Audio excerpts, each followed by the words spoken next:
Yeah! Here we go now, baby. We are right back into the action for another day of the week. Welcome to the Thanksgiving edition of Before You Bet, a very special show for you guys today, presented by BET365. So this is 100% dedicated to the 3 NFL Thanksgiving Day games. A little bit of a different format today as well. We're going to have a bunch of different guests on, get them in and out, and we're just dropping our best bets for these games. Some familiar faces that you used to see on the show, and some new faces as well. So we're very excited for the format here today. So boom, boom, boom, boom, boom, in and out. I'm gonna get us started here. I have 4 best bets for the 3 games. So let's start with the first game. It is the Packers in Detroit taking on the Lions. My best bet for this game, I like over 47 points. So check out this high scoring pattern we're seeing in Detroit. 12 of the Lions' last 15 games have seen the teams combine for 51 or more points. Lots of shootouts at Ford Field, including 3 games this season that saw 57 or more combined points. Packers defense, you might take a look and say, they're not half bad. Well, of course they're not half bad, because they played an extreme cupcake schedule of opposing quarterbacks: Fields, Ritter, Carr, Garoppolo, Brett Ripken, Kenny Pickett. Against a few good quarterbacks, we saw Kirk Cousins drop 24 on them, and Jared Goff, back in week 4 in Green Bay, dropped 34. Goff is typically much better on his home field. And the Lions defense starting to show their true colors. And they've been god-awful in the red zone here, too. So 3 of their last 4 opponents have scored at least 26 points on them. They've allowed 30 or more to 3 separate teams this season.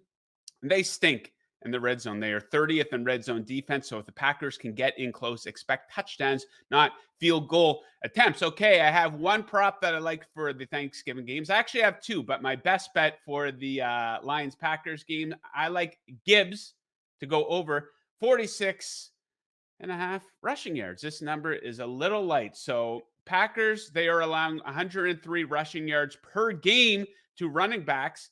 That is one of the worst in the NFL. Gibbs has topped this in 4 of his last 6 games for an average of 75.5 rushing yards per game in that 6-game span. And I think this is great value on him after a below average performance in his most recent game. So he's coming off a game versus the Chicago Bears where he only had 36 rushing yards on 8 attempts. But the Bears, maybe this is a surprise to some people, their run defense is absolutely fantastic. First in the NFL in yards allowed per carry. Packers are near the bottom of the league in that category. So we'll take Gibbs to go over his rushing yard total. Next up, big overshow here. Let's go down to Dallas, where the dinky Commanders are in town. I like over 48.5 for this one. Check out Dallas's offense at home. They've been absolutely elite, averaging 40 points per game in 4 games. They scored at least 30 in all 4 of those games. They scored 49 last time out. And I don't think they're going to take it easy by any means on a divisional rival. Washington is last in the NFL in points allowed, and they pretty much get lit up whenever they play a good offense. We saw the Eagles drop 34 and 38 on them. The Bills dropped 37 on them. Seattle got to 29. Even Tommy DeVito and the Giants managed to score 31 on them last week. And the Commanders' offense, we see them play up to the competition this season. You know, they're a weirdo team. 1 week they come out and they score 7 points against the Giants. Then in these other games, they scored 31 points twice against the Eagles. They got to 26 in Seattle. They got to 35 in Denver. So I think we're going to see a lot of points there. Commanders, Cowboys over 48.5. And my final pick for the Thanksgiving Day slate, it is a prop for the Seahawks 49ers game. I like Christian McCaffrey to go over his receiving yard total of 33.5. So this is a weak point for the Seahawks defense. They're allowing 43.9 receiving yards per game to running backs. That's one of the worst marks in the NFL. Now they're taking on a team that has a running back in McCaffrey who leads all running backs in receiving yards. So this is a great spot for him to excel in the pass game. And here's the thing, he just needs to be average. He's averaging 36.4 receiving yards per game. McCaffrey over his receiving yard total. So there you have it. My 4 best bets for the Thanksgiving Day games. Let's get into some of my guests now and see what their best bets are for the games on Thursday. Let's go. Okay, my first guest on the Before You Bet Thanksgiving special, the sports betting content world has tried to keep me and this man apart, but not us here at Covers. We embrace this man. We celebrate his unique lifestyle. Very excited to bring in my good friend, Iain MacMillan. Actually, Iain, good friend, is that laying it on a bit thick? Would we just say friend or good friend? What do you think? I think we've known each other for long enough, Joe. Now I think we can evolve to good friend. Good friend, yeah. Iain would help me out of a jam. I would help him out of a jam too. Maybe, depending on what I have going on at that time. So, Iain, you got 3 picks. You got a pick for each game. But before we get into that, last time you were on the show, I told you that one of the favorite pieces of content of mine that you do is your weekly fraud rankings. So you rank the teams that you think are the biggest frauds in the NFL. So here we are entering week 12. So my question to you is, who is the biggest fraud in the NFL right now? Yeah, it brings me no joy to do this, Joe, because last year I cheered for this team. I bought one of their jerseys. I went and watched them play in the NFC Championship game. But I got to call out this team for what it is, and that is the Philadelphia Eagles. They are a fraudulent team. Now, I'm not saying they're a bad team, which people have been getting it twisted. I'm not saying the Eagles are a bad team. They are a good but not great team. They have the best record in the NFL. They do not deserve to have the best record in the NFL. They've won a ton of games this season that I didn't think they deserved to win. I don't think they deserve to beat the Chiefs. I don't think they deserve to beat the Minnesota Vikings earlier in the season, and a couple other games took Washington Commanders to overtime.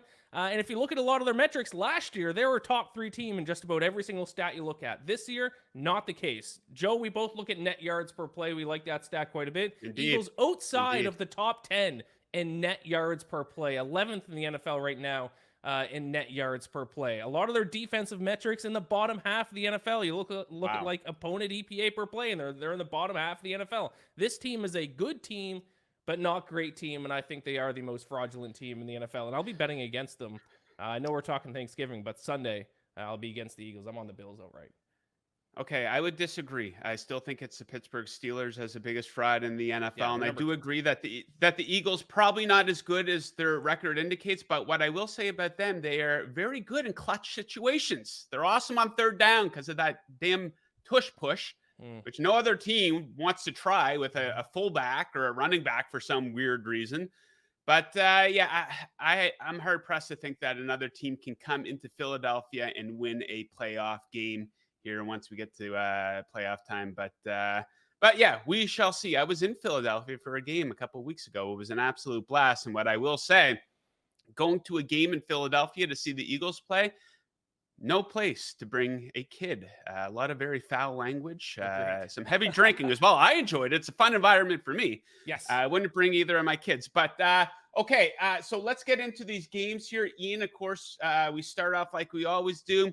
On Thanksgiving, the Lions are hosting somebody. This time around, they're hosting the Packers. You like a pick on the spread. What do we got here?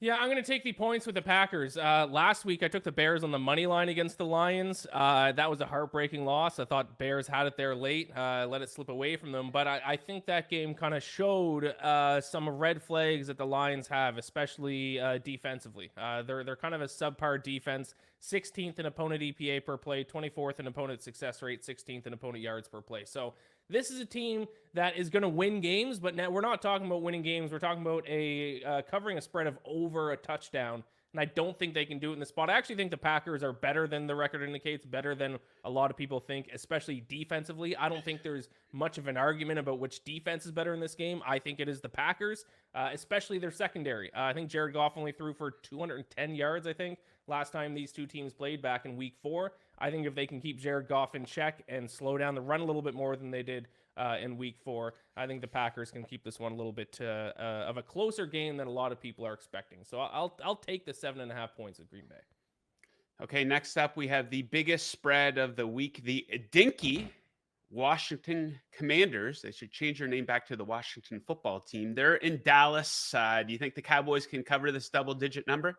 Yeah, I do. I've tried to get cute a few times this season betting against the Cowboys. I was on the Panthers to cover the spread against them. That didn't work out. I mean, at the end of the day, and we were talking about frauds earlier, Joe, Cowboys were my number one fraud in the NFL early in the season.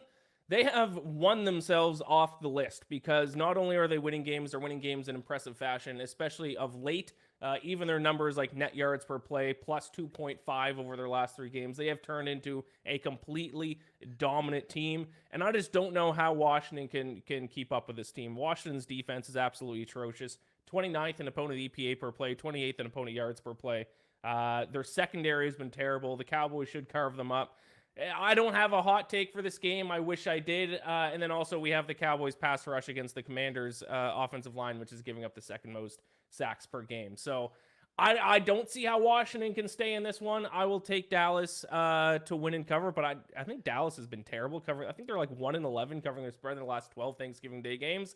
But I can't find a metric that makes me want to back the Commanders in this spot. So I will lay the points with the Dallas Cowboys. Yeah, the Cowboys just so much better on their home field, averaging 40 points per game at home. I would not be surprised if they drop 40 on the dinky Washington Commanders. Okay, nightcap, we have the 49ers. Looks like they're back on track. They got healthy. They had their bye. Meanwhile, Seattle kind of going in the wrong direction a little bit. We kind of saw shades of this last season as well. Do you think San Francisco keeps rolling here versus the Seahawks? I do. I just called out the Eagles as being frauds. I think the San Francisco 49ers are actually the best team in the NFL, not only the best team in the NFC. Wow. I think the 49ers are the best team in the NFL. So, yeah, I've been high on them all season. I will continue to bet on them now. They seem to be over that slump that they had in the middle of the season, that every team has a slump. Almost every single championship team that's ever won a Super Bowl has had a slump at some point. The 49ers had that slump. They have now moved past it. And the Seahawks, yeah, trending in the wrong direction. 25th in net yards per play over their last 3 games. And that seems to be the trend for the Seahawks team last year as well. They went 3-5 down the stretch and kind of limped into the playoffs. So I don't know if this is a coaching thing by Pete Carroll that he struggles in the second half of the season. I don't know if it's a Geno Smith thing. But I think this is a game between two teams trending in the complete opposite direction here. I think the 49ers are going to roll. Yeah, I think they're the best team in the NFL, and Seahawks trending in the wrong direction. I think they win this game handedly. Ooh, San Francisco, yeah, they got to stay healthy, though. You know, they've been bit by the injury bug quite a bit over the past couple seasons. I think that's the main thing that's really prevented them from getting over the hump. Okay, Iain, before we get you on your way, tell the good viewers of Before You Bet what they can check out from you this week. And also, you're sporting a new look. Tell us a little bit about that mustache. Yeah, I'm doing Movember. I got a beautiful mustache going on, raising money for men's health. So if you have a couple dollars over the holidays to donate to that, I would much appreciate it. You can just find that on my Twitter page at IanMacBets. I have a goal of raising $1,000 for Movember for men's health, and we're well on our way. So we got the final push here in the last week or so. Any donations to that would be much appreciated. And of course, you can check out all my NFL bets on the Bacon Bets podcast, the road to 272 bets. There are 272 NFL regular season games. I place a bet on every single one of them. It's been a grind, so check that out if you want my picks for Sunday's games as well. Yes, sir. Okay, so thank you again very much to my good friend, Iain MacMillan. Best of luck with those bets and enjoy the games on Thanksgiving. All right, I'm very excited to talk to my next guest. She is an absolute superstar of the sports betting content space. You can find her on Twitter or X, whatever in the hell people call it these days, at Liv Moods. I saw her on there mixing it up with Buffalo Bills fans a couple weeks ago. Liv, before we get into your picks, you have a few plays that you really like for the Thanksgiving Day games. I got to tell you, you are making history here on Before You Bet. In the 3-month history of the show, we have never had a female guest. Woo-woo. So there you go. A career highlight for you, I'm sure. Right? Yeah, that's awesome. I love that. I love hearing that. Listen, there's a lot of female bettors out there. And I also think there's a lot of females that want to get into this space that are maybe a little bit nervous too, because you know it better than anybody. This is a very intimidating and pretty brutal industry to work in. So I'm honored to be the first female, but I'm sure you'll have plenty more because there's quite a few of them out there that make a lot of money week to week. So I'm honored to be the first one, though. Absolutely. A lot of women out there absolutely crushing it in the space, and you are one of them. So hopefully you Thank can you. crush it with your picks here on Thanksgiving. I So hope let's so. jump right into this game with the biggest spread of the week. It is Cowboys Commanders, and you like the underdog to cover the spread. Why do you like Washington here to at least keep this from getting too out of hand? Yeah, I mean, I think what I've watched from the Commanders, they are definitely not a team that I, trust with my money often, but 12.5 is a lot of points. Regardless of who you're playing or what team is. I mean, we see this type of spread get covered often.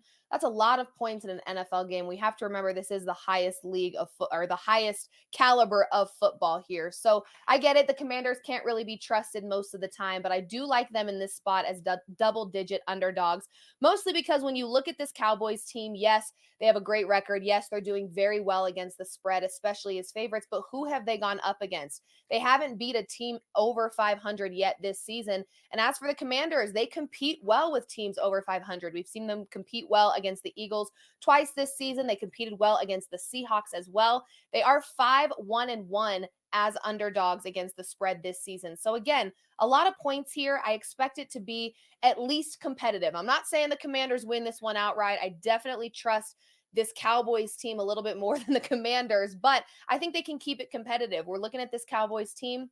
They've been dominating in their last 2 wins, but those last 2 wins were against the Giants, who are without Daniel Jones, and against Carolina, the Panthers, who have been struggling offensively, defensively, you name it this season. So again, when you look at this Cowboys team, I know you and I chatted a little bit before we started here, and you talked about being a Dolphins fan and the Yes. controversy there. You do have to look at these teams and who they're playing against and how competitive that they are or aren't against good, bad, ugly teams, what have you.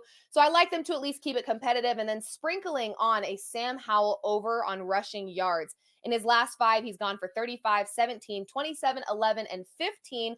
And the Wow. Cowboys allow 5.4 rush attempts on average to opposing quarterbacks and 24.9 rushing yards to opposing quarterbacks per game, which is the 5th most yards. So I like Sam Howell to feel the pressure from this Cowboys defense that we know is very dominant and can be very, very intimidating for a lot of quarterbacks in this league. So I like him to be pressured a lot, get out of the pocket, use his legs, and hit his over on rushing yards as well. So give me the Commanders to at least keep it competitive. I'm praying they can do that.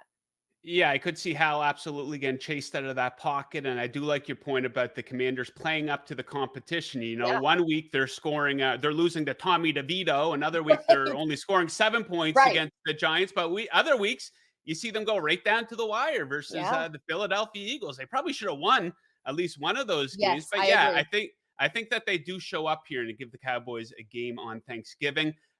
Next up, let's go to the nightcap. It is 49ers, Yep. Seahawks, and there's a prop that you like for this game. Who are you targeting here? Yeah, I'm looking at Debo. He has been pretty dominant against the the Seahawks in his career. 26 catches for 414 yards over the course of 4 games. He had 44 receiving yards one game, 156, 102, and 112. See the Seattle Seahawks right now, from a defense perspective, ebbs and flows with this team. I'm going to be fully transparent here and say that I actually thought the Seahawks may take their division over the 49ers this season. Now, they're kind of making me look like Boo Boo the Fool a little bit on that one, but that's okay. I'll take it. I thought we would see Brock Purdy get exposed this season. We have a few times, but for the most part, this 49ers team is legit. That being said, the Seahawks are giving up an average of 13.9 receptions and 155.9 yards to opposing wide receivers per game. So I really like this Seahawks defense. I don't like it. I like it for Debo, though. They are a bottom 10 or bottom 12 pass defense, excuse me. I think that Brock Purdy airs it out quite a bit, and I think he looks to Debo, who has played very well against the Seahawks in his career. That being said, another prop you may want to look at is Brock Purdy to hit his over. This is only the second time that Seattle will face the 49ers with Brock Purdy plus all of his wide receivers. So I like the game plan to be air it out, Brock. We know that you can do it. You've got all the weapons in front of you. So maybe look at Brock Purdy hitting. I saw it at 250.5 right now, depending on where you shop and what lines you're looking at, which books you use. But 250.5, he's hit that over in 7 of the last 8. So again, this is only the second time the Seahawks will see Brock Purdy with all of his wide receivers. I think the game plan will be air it out, find your guys, and I think Debo will be that guy for most of this game. Yeah, Purdy in a nice little groove here right now. So Liv likes a big game from him in the 49ers pass attack. Yep. Okay, Liv, that's in and out. That's done with our segment. In and out very quickly is what I Very meant to quick. I say. love it. Short and sweet. Yeah. So we thank you very much for joining us. Hopefully we can do it again sometime. Absolutely. Happy Thanksgiving and Yes. best of luck with those bets. Happy Thanksgiving. All right, we are moving right along here on the Before You Bet Thanksgiving special presented by Bet365. Let's visit our guy Hitman for another edition of Dude, Where's My Car? Out running the roads here today. Hitman, how you making out? I am ready. Tomorrow's a big day. We got a big slate, 3 games on Thursday, Black Friday game. The first thought that comes into my head when I think about that, a lot of live betting opportunities with this standalone slate. So I'm excited for this week. Yeah, busy couple days ahead of us here. So let's get right into it here. You have 2 bets that you want to discuss. Let's tackle this first one. For the first game, Lions-Packers is a prop that you like. Who are you betting on or against here?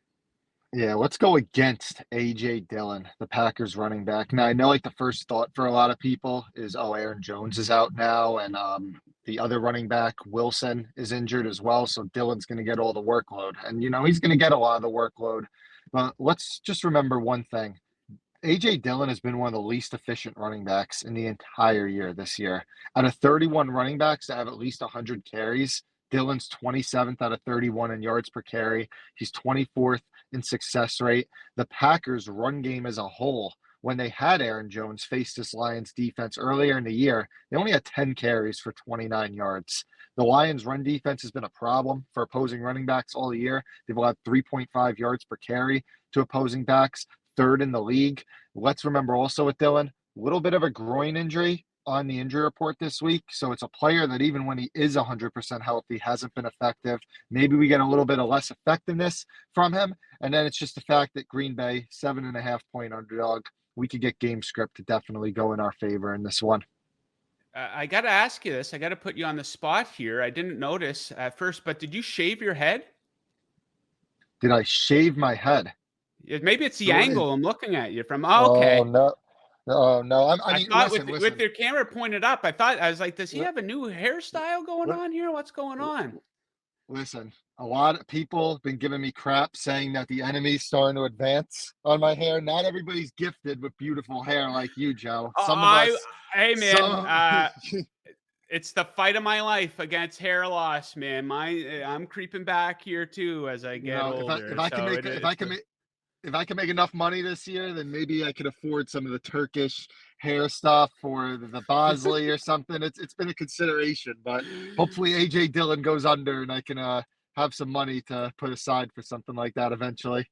Rogaine, Propecia, special shampoos, a non-stressful lifestyle. There you go. A little bit cheaper than going over to Turkey. Okay. Your final pick here that you want to discuss. Let's talk nightcap 49ers in Seattle taking on the Seahawks. What do you like in this game? Yeah, so let's go with Seattle +7. Now, I'm not going to be able to give you like a ton of stats that's going to say like, oh, Seattle's the better team. Obviously, they're the worst team. They're a 7-point home underdog, and they have one of the better home field advantages in the league.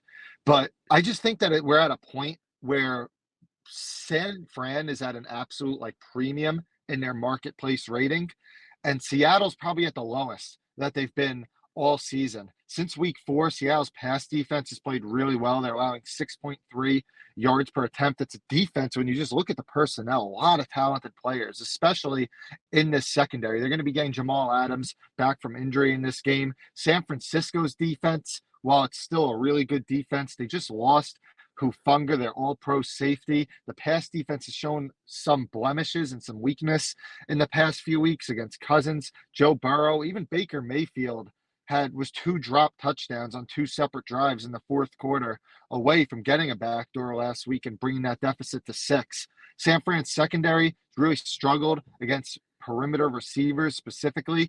Those receivers have pulled in 72% of their targets versus San Francisco. fourth best in the league. So I think that DK Metcalf, Tyler Lockett, and Jackson Smith and Najigba do have a plus matchup in this one. It's just, I think that it's just an inflated favorite on a Thanksgiving game. Everybody wants to bet San Fran in this one. I think that the line should probably be closer to 6. So give me Seattle. Buy low, sell high. Okay, yeah, I do hope we have a nice tight game there in the nightcap. Okay, Hitman, we will let you get back on the road. Don't bet and drive. Best of luck with those bets, and we'll catch you again next week. Appreciate it. Have a happy Thanksgiving, everybody. Okay, we are rolling right along here on the Before You Bet Thanksgiving special. So let's roll right into my next guest. You guys know this guy. He's on with me every Thursday with the sexiest smile in all of sports betting. My guy Jingles, covering a little bit of everything for us here. I covers especially the NFL, especially the NHL, especially baseball during baseball season. Like I said, a little bit of everything. So let's get right into it. You have your eye on 2 different props. Let's start with the one that you like for the Packers-Lions game. Yeah, I'm going TD. I mean, with Montgomery coming back, obviously it's cut into Gibbs's overall snap share, but he's still outsnapped. He still outsnapped Montgomery last week, and he's getting a lot of the red zone work. A lot of it, everybody thought David Montgomery would be the inside the 20 guy. Well, Montgomery really isn't. It's kind of split, and it's really giving value to the higher price Gibbs here for anytime TD at plus 100, even money. Let's not get into the argument on what it's called. But like I said, since Montgomery returned to the lineup 2 games ago, Gibbs has 4 carries inside the 5-yard line for 3 rushing TDs compared to Monty, who has 3 carries and just 1 score. Gibbs also has an extra target in that inside the 5. So there's a lot of targets to go around. There's a lot of carries to go around. Game script looks great. I mean, Green Bay is severely injured on offense. The injury to Devondre Campbell is certainly a big one I'm looking at. And I don't think there should be a price discrepancy here. Gibbs is getting the looks. I'll take him at a better price at even money to score in the early slate indoors. Great game script. Love it here. Love it. Yeah, I like him to go over his his rushing yard total. The next guy who you're going to pick, I like him to go over his receiving yard total. So let's talk about him. Christian McCaffrey. You're getting fancy with a little pick for him. What do you have for us? When he's like minus 180 to score a touchdown, you got to get fancy. But one of the things that you've noticed with Christian McCaffrey, he's obviously scored in every game this year except the Jacksonville game, but a lot of his work has come in the first half. This is a great market to find a little more value in his TD markets. First half TD for CMC at plus 125. This is the best offense that San Francisco in the Kyle Shanahan era is bringing to Seattle. There are so many things to stop them. They can get down the field with ease, but once it gets inside the 20, it's CMC time. And this is a guy who scored a first half TD in every game he scored. From week 2 to week 11, he scored a first half TD in all but 1 game, and that was the only game versus Jacksonville that he didn't score. It's not a really efficient market, but it's one to find a little value on a guy who, I mean, Kyle Shanahan at the beginning of the game is a great scripter. Let's get that early touchdown. If you want to get fancy, first quarter sitting there about plus 325. Ooh, wait! Fancy stuff. I like that very much. I might have to tell you on that one. Okay, Jingles, we will leave it at that. We thank you for joining us. Best of luck with those 2 bets, and we will catch you next week on Before You Bet. All right, appreciate it as always, Joe. Okay, let's keep rolling here with our NFL Thanksgiving Day special. Let's roll right into our next guest, a regular around here at Before You Bet, our guy, Davis Sanchez. Fresh off another CFL season. Davis, how we making out? Amazing. Right off the season and right into a triple header on American Thanksgiving. I love it. I like working because I like to get paid, but I also having a cold one on the couch for 11 hours straight will be kind of nice as well. So to all of you, enjoy the heck out of this, and let's cash some bets too. Yeah, it's good work if you can find it. Okay, so Davis, you are eyeing a couple bets for the first game here, Packers versus Lions. I'm disappointed to hear on the total. I like the over. You like the under. So we're going head-to-head on the total for this game. Tell us why you like the under. So the injuries for the Packers, you look at their depth chart, it's full. And I just don't think, especially if you look at their weapons, they're banged up. I don't know what's going to happen. Reed, of course, is nicked. He's been their best receiver thus far, but I see a game here from Dan Campbell. They want to run the ball, especially national television. This is really a field bet, knowing that they're on national television, knowing that the tough guy. They want to establish who they are, kind of what they do. And I feel like Dan Campbell they're gonna run the ball. They're gonna try to control the clock, and also on the other side, I don't know how much Green Bay is going to be able to do with like as good as Love has been recently, and I think he's shown. But I don't feel like with that banged up core, I don't love Romeo Doubs. Dobbs and Watson are the only ones that are really healthy. They're missing their top tight end and their top receiver, not financially, but top production wise. And I don't love what I see from Romeo Doubs, and Christian Watson's a big play guy, but moving the chains. I don't know if Green Bay can consistently move the chains. And I think Detroit runs the ball. So there's a long answer for a short answer question. Okay, so let's talk a few more receivers here. You have your eye on a couple of receivers for your favorite props for this game. What do we got?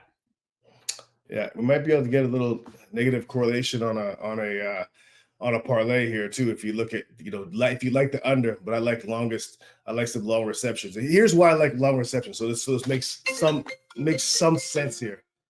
There we go. If it makes some sense here for long reception, here's the thought. The thought process is they didn't have a throw at air yards of over 15 yards or more, Detroit, in the game until I think 3 minutes.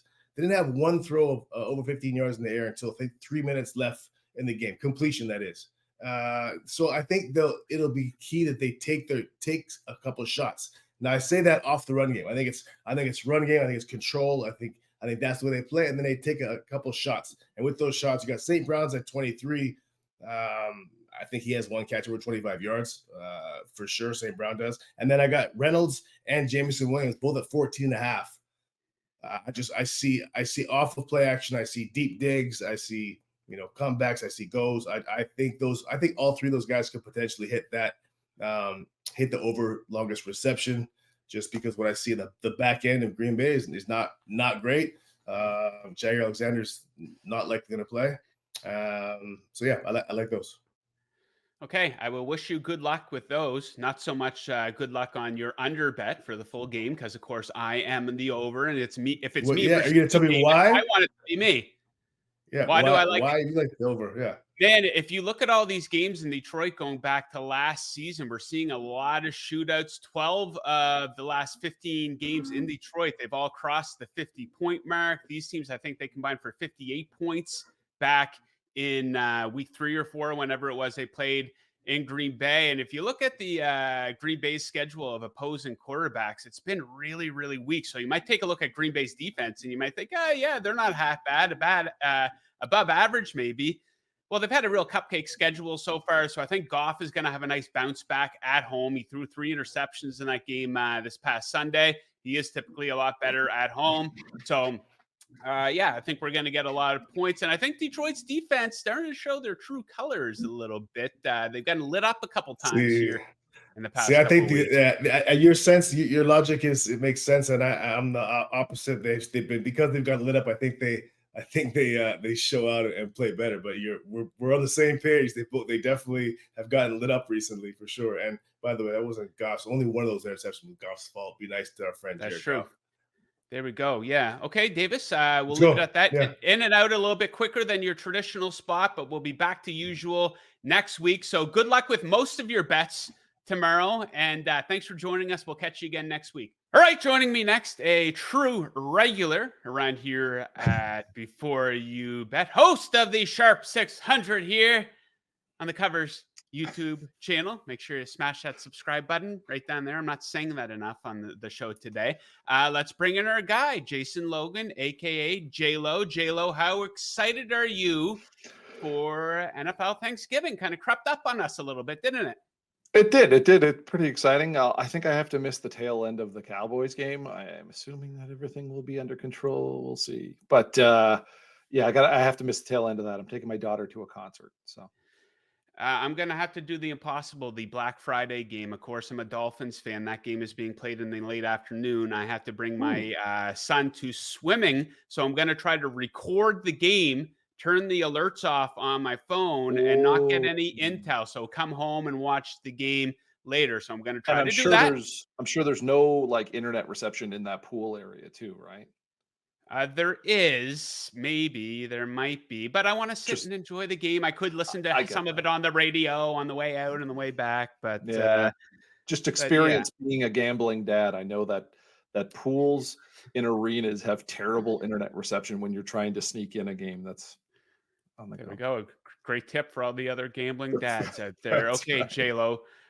Let's discuss a couple of props you like. Of course, your team, the Dallas Cowboys, in the Ooh. middle game, and you like two props in this game. So what one do you like first? All right. So I took Tony Pollard over rushing yards in this one. It was 58.5 earlier in the week. That's where I bet it. It's got as high as 64.5. It's out there right now, 60, I think 61.5 was the low as of right now. And Pollard coming off a big game in which he had 61 yards, finally got a touchdown. All the fantasy owners rejoice there. But the team afterwards really rallied around him. Mike McCarthy was talking about how important he is. Dak Prescott was talking about how important it was to establish the run to make it easier on him. And then the offensive line, the guys that really do the work for Tony Pollard, they were loving it. And Tyron Smith talking about how they want to do this. They got to get TP going. And this is an offensive line that ranks 7th in run block win rate. And they're taking on a Washington defense that has allowed 5 yards per carry the last 3 games. They rank 23rd in the run stop win rate stat at ESPN. Projections for him range as high as 85 yards. My number was like 67.5. But I think his ceiling is higher here. We're seeing backup running back Rico Dowdle. He's taken snaps away from Pollard in those blowout games, and that's what we've seen Dallas do is get up early and then start resting some of the starters. But he hasn't practiced all week. This is a short week. So Tony Pollard is going to have to carry the load for the run game here and be at a big spread, be at a big total. You expect Dallas to be up and then running the ball a lot in the second half to kill the clock and secure the win. So this is one of my favorite bets of the week is this Tony Pollard over rushing yards. Even with it ticking upwards, I still see him pushing 70. Okay, Pollard to be pounding that rock. Okay, prop number 2. What do we got? Going with CD Lamb, touchdown anytime. You want to shop around for this one because it is pricey, but you can find it minus 138. Bet365 had a pretty short price on it, and CD's just been a monster the last month. 4 touchdowns in the last 4 games. He's facing a Washington defense that is among the worst pass defenses out there and have allowed the most passing touchdowns allowed. He is also 4th amongst all wide receivers in red zone targets. Dak Prescott not only plays his best football at home, plays the best football inside, and he slings it on Thanksgiving. So I like Dak and CD to hook up early on and score a touchdown in this one. Minus 138 seems like a gift. You can go and maybe even flirt with milestone markets, maybe CD to score 2 touchdowns, but he's going to get one at minus 138, and that's the best price I've seen. Yes, I'm hoping for a big game from CD Lamb because I am on the over. So hopefully he scores 4 touchdowns in this game. We are on the over. That was our follow on the Sharp 600 this week. So I'm also on the over 48.5 too. Okay, so speaking of the Sharp 600, tell the great viewers before you bet what you have going on this week on here the YouTube channel and over at covers.com. Sure. We steered into the skid that is Thanksgiving. So we had brought in extra attackers here. We brought in the blitz. We called the blitz heavy in this one. So we have bloggers for the Lions, Cowboys, and the San Francisco 49ers all came in, shared their insights into these games and their teams, their futures, as well as their best bets for Thursday's games. You and I were there for the Fade or Follow, and then we had Aaron Waterworth from Bet365. He came in and talked some shop and gave us some insights into these games for Thanksgiving Thursday. So some great information to cram before those 3 games on Thursday.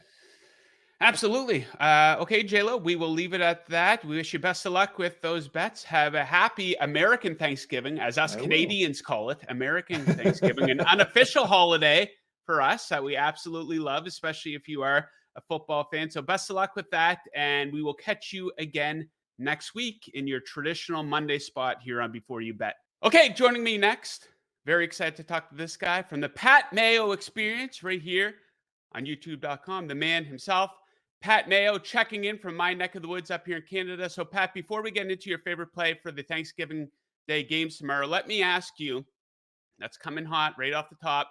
As a fellow Canadian football fan, now a lot of our American viewers might not realize Canadian Thanksgiving is actually in October. But what's better, US Thanksgiving or Canadian Thanksgiving?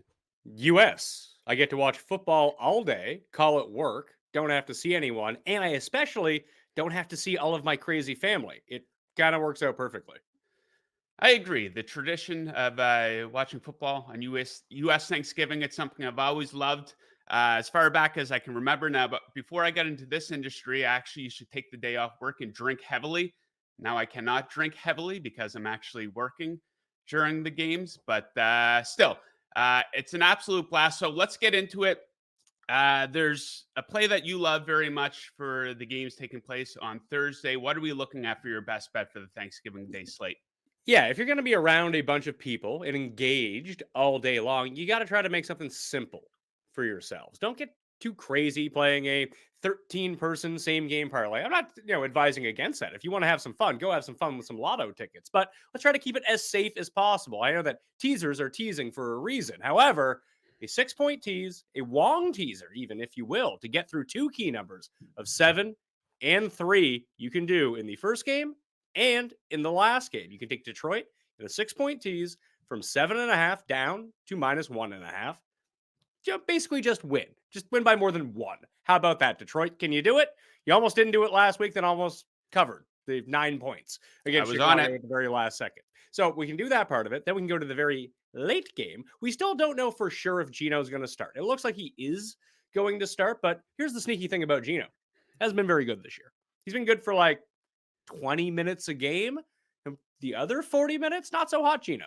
So against this defense, especially with the improved pass rush on San Francisco and their ability to pile up points in bunches, winning at margin is always something that San Francisco can do. It's why they're such heavy favorites in this game. Tease them down 6 points, and then all you need for them is to win. So you need the Lions to win, and you need the Niners to win on a simple 6-point tease. You can sit there, enjoy your turkey, and win some money.